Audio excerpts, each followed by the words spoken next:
गरीब बाप heavy floods. Kismatpur नाम के गांव में सब गरीब एक बस्ती में रहते थे। एक दिन उस बस्ती का गुप्ता नाम का व्यक्ति बाकी बस्ती वालों को लेकर कॉलोनी के प्रेसिडेंट के पास गया। उन्हें देखकर प्रेसिडेंट, क्या बात है, सब गरीब बस्ती वाले यहाँ आ गए कमर कस के। क्या आप लोगों को इस महीने 1 किलो चावल एक्स्ट्रा चाहिए? देखिए प्रेसिडेंट साहब, आपको यूं ताने मारने की कोई जरूरत नहीं है। आप यहाँ के प्रेसिडेंट हैं, इसीलिए हमारी समस्या आपके साथ साझा करने आए हैं। और वैसे भी हम आपको कब याद आते हैं, सिवा चुनाव के टाइम पर, वो भी वोट मांगने के लिए, है ना? अरे गुप्ता जी आप भी बस बहुत जल्द नाराज हो जाते हैं।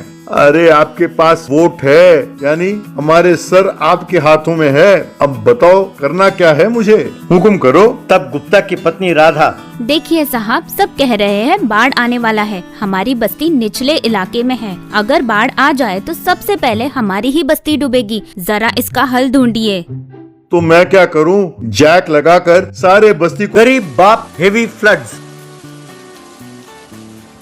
किस्मतपुर नाम के गांव में सब गरीब एक बस्ती में रहते थे। एक दिन उस बस्ती का गुप्ता नाम का व्यक्ति बाकी बस्ती वालों को लेकर कॉलोनी के प्रेसिडेंट के पास गया। उन्हें देखकर प्रेसिडेंट, क्या बात है, सब गरीब बस्ती वाले यहाँ आ गए कमर कस के। क्या आप लोगों को इस महीने 1 किलो चावल एक्स्ट्रा चाहिए? देखिए प्रेसिडेंट साहब, आपको यूं ताने मारने की कोई जरूरत नहीं है। आप यहाँ के प्रेसिडेंट हैं, इसीलिए हमारी समस्या आपके साथ साझा करने आए हैं। और वैसे भी हम आपको कब याद आते हैं, सिवा चुनाव के टाइम पर, वो भी वोट मांगने के लिए, है ना?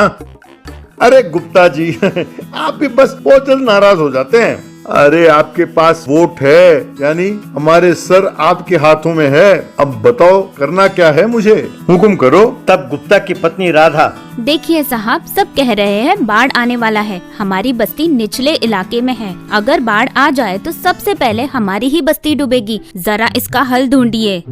तो मैं क्या करूं? जैक लगाकर सारे बस्ती को ऊपर उठा दूं क्या? साहब, आपको यूं ताने मारने की जरूरत नहीं है। हमारे बस्ती को ऊपर उठाने के लिए जो मिट्टी भेजा गया था, उसे आपने कहां-कहां बेचा है, मैं सब जानता हूं। अगर आपने इसका कोई हल ना ढूंढा तो हमें क्या करना है, हम सब जानते हैं। अरे वाह गुप्ता, तुम अपने हक और अधिकार के बारे में खूब बात कर रहे हो। जब पैसे लेकर वोट डाल रहे थे तब ये सारी बातें याद नहीं आई? तो मेरे पैसे कौन लौटाएगा? बताओ। इसीलिए मैंने मिट्टी बेचा। देखो भाई, जिससे शिकायत करनी हो करो, जो जी में आए करो, मैं भी देखता हूँ। ठीक है साहब, हम जान गए हैं कि आप कुछ करोगे नहीं। अगर बाढ़ का पानी हमारे बस्ती में आया तब हम आपकी खबर लेंगे। ये सुनकर राधा, चलो जी, इसके मुंह क्यों लगते हो? अगर हमारी बस्ती डूब गई तो हम सब मिलकर इसके घर में ही डेरा डालेंगे, तब इसे अक्ल आएगी। हाँ हाँ, आ जाओ, तुम सब आओ। तुम लोगों को खाना खिलाता हूँ और फिर बिस्तर तैयार करके तुम सबको सुलाता भी हूँ। यह सुनकर सब गुस्से में अपने अपने घर चले गए।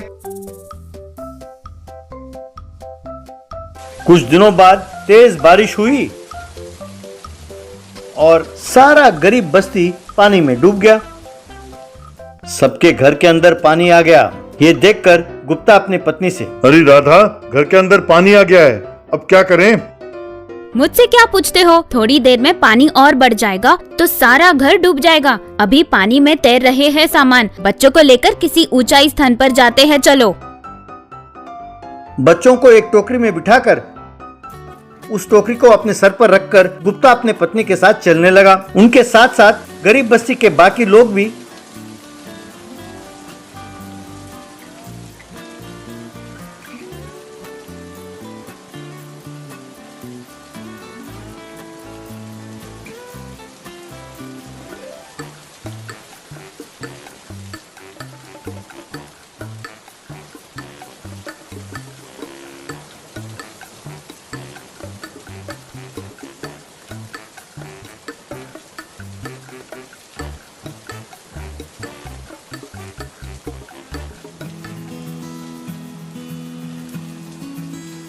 एक ऊंचाई वाले स्थान पर पहुंचे। उनमें से एक व्यक्ति, क्यों गुप्ता भैया, अब हमारा क्या होगा?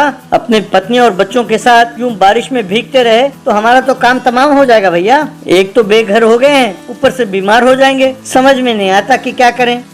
अरे उस प्रेसिडेंट के करतूत का हम क्यों सजा भुगते हैं? जैसे राधा ने कहा था, हम सब मिलकर उस प्रेसिडेंट के घर में ही डेरा डालते हैं, तभी उसे अकल आएगी। चलो चलते हैं। तब सब अपने अपने परिवारों के साथ प्रेसिडेंट के घर गए। उन्हें देखकर प्रेसिडेंट, गुप्ता, तेरी ये हिम्मत, तुम मेरे घर आते हो? चलो निकलो बाहर यहाँ से, हम जाएंगे साहब। मैजिकल मिक्सर जूस वाला। रायगढ़ नामक गांव में एक जूस वाला था जिसका नाम अंकुर था। वो बहुत लालची था। उस पूरे गांव में सिर्फ उसी का जूस शॉप था, इसीलिए अपने जूस की कीमत बहुत ज्यादा रखता था। इतना ही नहीं, वो मार्केट से बिगड़े हुए फलों को खरीदकर अपने मिक्सर में उसका जूस बनाता था। उसे पीकर लोगों की तबीयत बिगड़ती थी। एक दिन अंकुर के शॉप के बिल्कुल सामने मैथिली नाम की एक महिला ने जूस शॉप रखा। वो अपने मिक्सर में जूस बनाती थी और उसका बेटा अपने हाथों से सभी को जूस बांटता था। ये देखकर अंकुर, ओए, कौन हो तुम लोग? कहां से आए हो? इस गांव में मेरे मुकाबले किसी ने आज तक जूस शॉप नहीं रखा है और तुम लोग मेरे जूस के दुकान के बिल्कुल सामने ही अपना जूस बेच रहे हो। इतनी हिम्मत?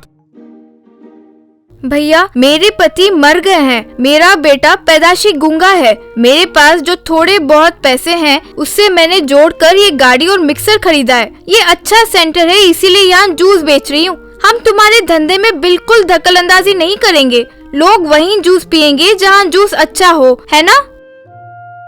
मुझे धमकी दे रही हो क्या? मेरे मुकाबले तुम यहाँ जूस कैसे बेचती हो, मैं भी देखूंगा। तुम्हारे जैसे इतने देखे हैं मैंने, कहकर अपने सिर पर बालों को दिखाता है। बाद में अंकुर उस गांव के फलों के व्यापारियों को बोलता है कि वे मैथिली को फल ना बेचें। इससे मैथिली पास वाले गांव जाकर फल खरीदती थी। ये देखकर अंकुर, जो भी करो इनको समझ ही नहीं आ रहा है, रुको अभी बताता हूँ, सोचता है। अंकुर उस गांव के विद्युत मंडल के कर्मचारी को पैसे देकर, उनके गाड़ी को किसी भी तरह बिजली नहीं पहुंचनी चाहिए, आज से वो मिक्सर नहीं चलना चाहिए। मैथिली को करंट के बिना जूस कैसे बनाना है समझ नहीं आ रहा था। तब अंकुर चिढ़ाते हुए, आ गया अकल ठिकाने पे? बिजली नहीं है तो अब जूस कैसे बनाओगी? फलों को हाथों से निचोड़ोगी क्या, या फिर अपने गूंगे बच्चे को उसके पैरों से निचोड़ने को बोलोगी क्या? अब भाई बात समझ में, मेरा मुकाबला करने जो भी आएगा उसको मैं मिक्सर में डालकर पीस दूंगा। चलो निकलो यहाँ से, कहकर हड़काता है। मैथिली और चेतू दुखी होकर अपनी गाड़ी को लेकर वहाँ से निकल पड़ते हैं। एक दिन मैथिली अपने घर पे बेहोश होकर गिर पड़ती है। डॉक्टर आकर चेतू से, तुम्हारे माँ का दिल बहुत कमजोर है बेटा, लगता है ठीक से खाना नहीं खा रही है, इन दवाइयों को थोड़े दिन खाना पड़ेगा, कहकर दवाइयों की रसीद उसे दे देता है। चेतू दवाइयों की रसीद लेकर जाता है, लेकिन उसके पास पैसे नहीं रहते हैं। वो घबराया हुआ था और वो एक जगह जाकर बैठ जाता है। ऐसे में एक मुनिवर वहां आ जाते हैं। क्या हुआ बेटा, ऐसे क्यों रो रहे हो? कहते हुए उनको इशारों में सब कुछ समझाता है। तुम्हारी समस्या मुझे पूरी तरह समझ आ गया बेटा, कहकर एक मिक्सर प्रस्तुत करता है। वो चेतू को देकर, बेटा इस मिक्सर को ना बिजली की जरूरत है ना फलों की। तुम जिस जूस की तमन्ना करोगे वो इसमें निकलेगा। इस माया मिक्सर के साथ तुम अपना जीवन खुशी से गुजारो। चेतू उनको हाथ जोड़कर धन्यवाद कहता है। तुरंत चेतू अपने जूस की गाड़ी को उस मार्केट सेंटर में लेकर आता है। ये देखकर अंकुर, इसका दिमाग खराब हो गया क्या, सोचता है। चेतू उस मिक्सर के सामने बैठकर हाथ जोड़कर प्रार्थना करता है और वो चर्र करके घूमने लगता है। फलों के बिना ही उसमें जूस तैयार होने लगता है। उस जूस को चेतू ने कस्टमर को दिया। ये देखकर अंकुर चौंक गया। ऐसे चेतू शाम तक ऐसे जूस निकालकर बेचते रहा। शाम को अपने माँ के लिए दवाइयां भी लेकर गया और उनको पूरी कहानी बताई। मैथिली आनंदमय होकर भगवान की प्रार्थना करती है। ऐसे रोज मैथिली उस माया मिक्सर में जूस बनाकर बेचने लगती है। उससे उन्होंने बहुत सारा पैसा बनाया। चेतू को स्कूल में भी भर्ती करवाया। एक दिन रात को अंकुर उनके घर आकर उस माया मिक्सर को चुरा ले गया। अगले दिन उस मिक्सर को अपने दुकान में रखकर उसका प्रणाम किया। बस वो तुरंत उस मिक्सर जार के अंदर चला जाता है और गिर्र करके घूमने लगता है। बचाओ बचाओ, अरे कोई मुझे बचाओ, मेरे शरीर को पीस रहा है ये मिक्सर, कोई मुझे बचाओ कहकर चिल्लाता है। ऐसे में चेतू वहां आकर उस मिक्सर के सामने हाथ जोड़ता है और वो मिक्सर तुरंत रुक जाता है। अंकुर उससे बाहर निकलता है कहकर उसे इशारे करता है। तुम्हारी बातें समझ नहीं आ रही है, लेकिन मुझे पता है तुम क्या समझाना चाहते हो मुझे। अब से मैं तुम दोनों की जिंदगी में दखलंदाजी नहीं करूंगा। यही नहीं, स्वार्थ की वजह से ही हमें और दुख पहुंचता है, ये मुझे समझ में आ गया। चेतू ये सुनकर बहुत खुश हो जाता है।